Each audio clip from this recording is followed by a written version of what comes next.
বাপ মরে যাওয়ার পরে তোকে দেখাশোনা করে বড় করেছি, জীবনের অর্ধেক বয়স পার করে দিছি বিদেশে তোকে জন্য।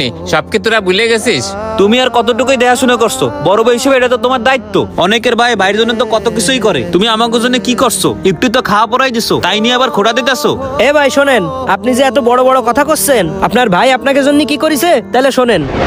আমাদের 3 রাস্তার মোড়ের জমিতে একটা দোকান করব, তা তুমি কি করে দিতে পারবা না?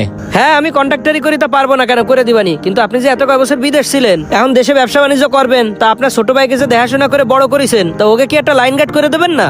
বিদেশে আমি এত কয়েক বছর ছিলাম, ওকে জন্য লাইন না করে কি আমি আইছি নাকি? ওকে জন্য আমি 50 লাখ টাকার সঞ্চয়পত্র কিনে রাখছি, এটি আবার ওকে জানায়ও না। কি করছেন? 50 লাখ টাকার সঞ্চয়পত্র কিনে রাখছেন ওকে জন্য? তাহলে ওকে একটা ব্যবসা বাণিজ্য দিয়ে দেন, আর ওরা জানলে সমস্যা কি? এখন যদি জানে তাহলে ওকে পড়াশোনা নষ্ট হয়ে যাবে, আর ওরা ঠিক মতো কাজকর্মও করতে চাবে না।